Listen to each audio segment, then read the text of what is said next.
목요일, 금요일 여러분의 큐티를 도와주는 해설 가이드입니다. 오늘 여러분과 함께 읽고 나눌 말씀은 사사기 18장 21절에서 31절 말씀이 되겠고요. 제목은 단 자손과 미가의 다툼입니다.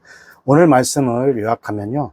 단지파 사람들은 미가의 집에서 신상과 제사장을 훔친 후 이에 항의하는 미가를 죽이겠다고 협박하여 쫓아보냅니다.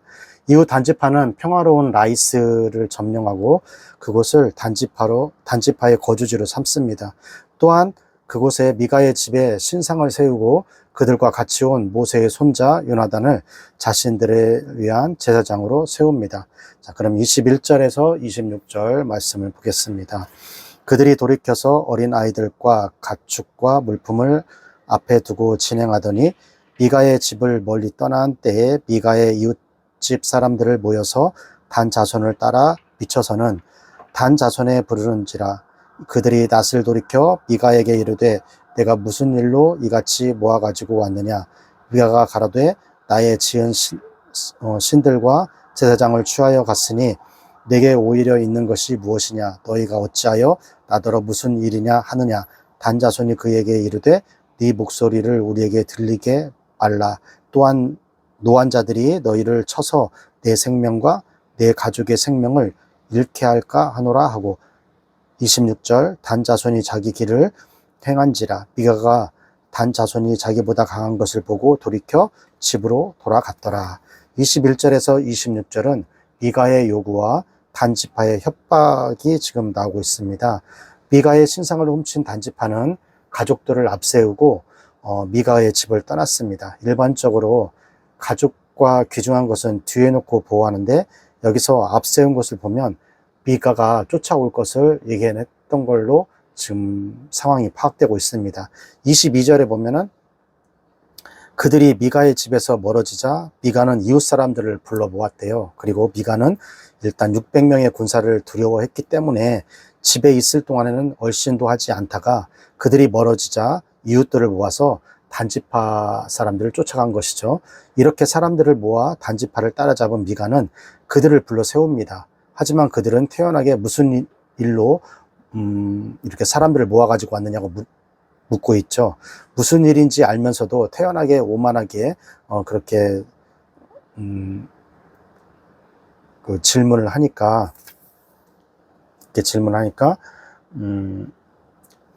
미가는 분통을 터뜨리면서 내가 만든 신과 제사장을 빼앗아 갔으니 우리가 남은 게 무엇이냐, 어찌 무슨 일이냐고 나에게 반문하느냐.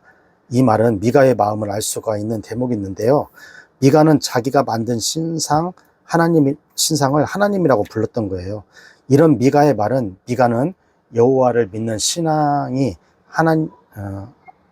여호와를 믿는 그런 신앙이 온전하지 않다는 것을 나타내는 말입니다. 사람이 만든 신은 신이 아니라 단순히 물건인 것 뿐이잖아요. 나에게 남은 것이 무엇이냐 라는 이런 질문은 신상과 제사장을 모두 빼앗아 아무것도 남은 게 없다고 강조하는 말입니다. 그의 신상은 신상과 제사장에게 의존하는 신앙이었는데 그것이 없으니 그것을 축복하는 하나님도 사라지게 되어 남은 것이 아무것도 없게 된 것입니다 라고 얘기하는 거예요. 이것이 신상과 제사장에게 의존한 결과입니다. 보이는 물건이나 제도를 의지하는 신앙은 그 물건과 제도가 없어지면 신앙도 사라지게 되는 것이죠. 단지파는 사과하기는커녕 단지파는 목소리를 들리게 하지 말라. 무슨 말이에요? 떠들지 말라 이렇게 명령을 합니다. 혹 너희가 떠드는 그 소리에 우리 단지파 사람들이 놀라서 너희들 생명과 너희들의 가족의 생명을 취할 수 있다고 협박을 하는 것이죠. 단지파는 미가의 항의를 무시하면서 죽일 수도 있다고 말합니다. 단지파는 힘이 있는 자가 약한 자의 것을 빼앗을 수 있는 것을 즉 죄로 여기지 않고 당당하게 여기고 있는 모습을 볼 수 있어요. 이것은 하나님의 말씀으로 사는 것이 아니라 철저하게 양육 강식에 의존하여 살고 있음을 보여주고 있습니다. 미가가 신상을 만들고 제사장을 만든 것은 여호와께 복을 받기 위해서 그랬던 거예요. 그런데 여호와에게 복을 받기 위해 만든 것으로 미가는 죽을 위험을 받고 있는 것입니다. 축복의 수단으로 여겼던 것이 재앙이 되고 있는 것이에요. 하나님께서는 미가의 잘못된 신앙을 상실과 죽음으로 심판하고 있는 것입니다. 도둑질로 시작한 미가는 단지파의 도둑질로 모든 것이 잃고 빈손으로 돌아왔고, 이 재앙의 물건들은 단지파를 따라 움직이기 시작했습니다. 한 집안을 위기에 빠뜨린 물건이 이제는 한 지파의 모든 것에 위협을 빠뜨리는 그런 결과가 되고 만 것입니다. 27절에서 31절, 단 자손이 미가에 지은 것과 그 지상을 취하고 라이스에 이르러 한가하고 평화한 백성을 만나 칼날로 그들을 치며 불로 그 성읍을 사르되 그들을 구원할 자가 없었으니 그 성읍이 베드르홉 가까운 골짜기에 있어서 시돈과 상거가 멀고 상종하는 사람도 없었음이더라. 단 자손이 성읍을 중건하고 거기 거하며 이스라엘의 소생 그 조상 단의 이름을 따라 그 성읍을 단이라 하니 그 성읍의 본 이름이 라이스더라. 단 자손이 자기를 위하여 그 새긴 신상을 세웠고 모세의 손자 게르손의 아들 요나단과 그 자손은 단지파의 제사장이 되어 이 백성이 사로잡히는 날까지 이르렀더라. 31절, 하나님의 집이 실로에 있을 동안에 미가의 지은 바 새긴 신상이 단 자손에게 있었더라. 31절까지 말씀은 라이스죠. 라이스예요. 라이스 정복과 우상 숭배입니다. 단지파는 미가가 만든 것을 취하여 목적지인 라이스에 도착하였습니다. 다시 한번 라이스는 평화로운 사람들이라고 지금 말하고 있죠. 즉 라이스는 어떤 폭력이나 분쟁이 없이 서로 신뢰하는 자들이었습니다. 그런 라이스의 모습은 폭력적인 단지파의 모습과 대조적으로 지금 보여주고 있는데요. 폭력적인 단지파는 폭력을 여감없이 발휘하여 평화로운 라이스를 칼날로 치고 성읍을 불살랐습니다.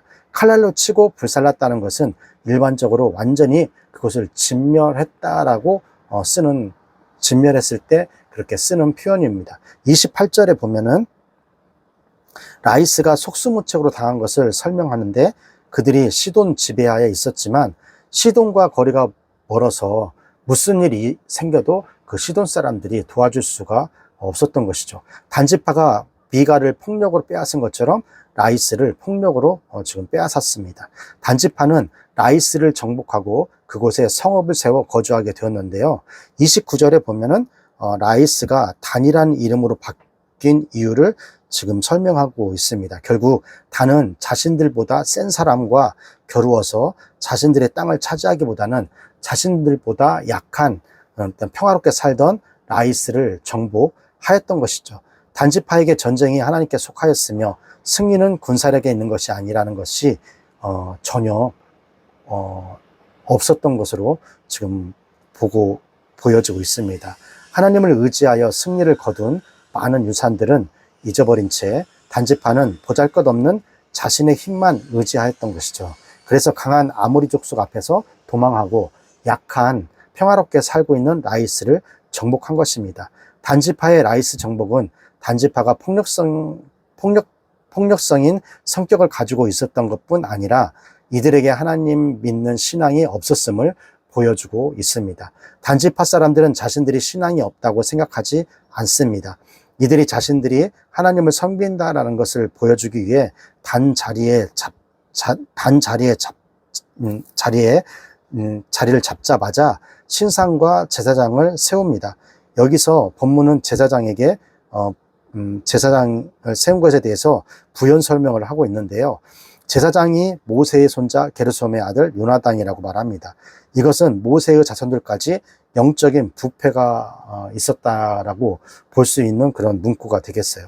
이스라엘이 가나안에 들어온 지 100년도 되지 않았지만 매우 심각한 그런 영적인 단계에 이른 것을 볼 수 있습니다. 31절을 통해서 미가가 만든 신상이 매우 잘못되었다는 것이라는 것을 다시 한번 상기시키면서 미가 신상 이야기를 마무리하고 있는데요.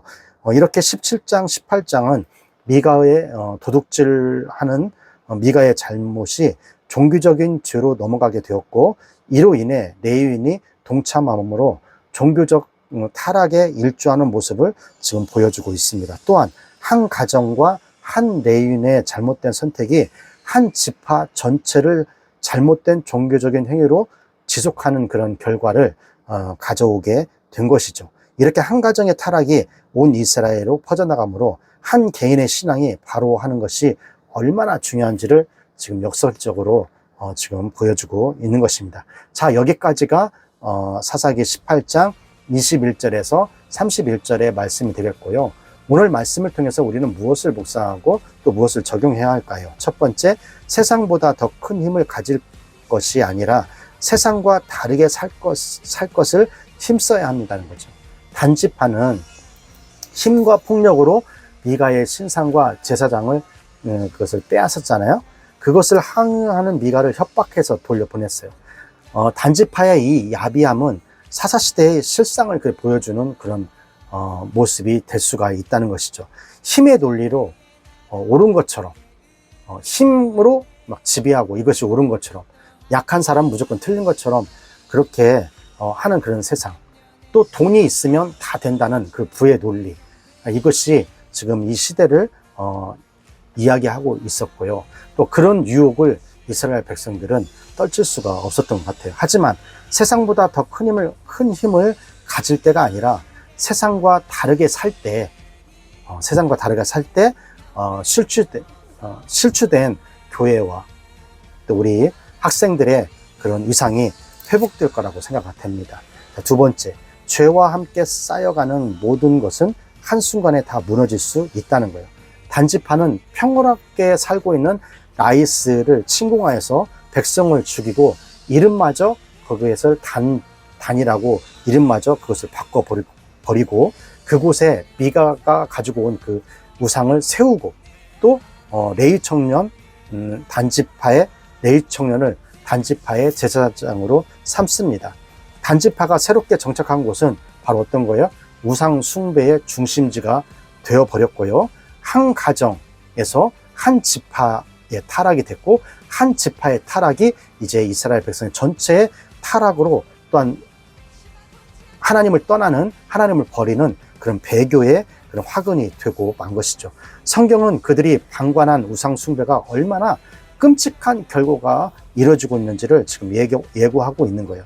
아무리 화려한 신상과 명망 있는 사람이 제사장을 삼는다 하더라도 하나님께 돌아오지 않으면 멸망당할 수밖에 없다는 것입니다. 하나님은 지금도 천국은 멀리하고 자기 신앙에 만족하고 자기 어떤 생각과 뜻대로 신앙생활 하는 것, 뜻대로 하는 그런 사람들을, 그런 우리 학생들을 하나님은 멀리 하신다는 것을 잊어버리지 않았으면 좋겠습니다. 오늘 하루도 나의 일상이 우선이 아니라 하나님의 순종하는 그 말씀에 순종하는 것이 일상으로 살아가는 그런 하루가 되시기를 주님의 이름으로 축원합니다. 오늘은 교육부 구호 힘있게 외치고요. 오늘 큐티 마치도록 하겠습니다. 교육부 구호 시작! 공부 잘해 남주자, 돈 많이 벌어 남주자, 은혜 많이 받아 남주자.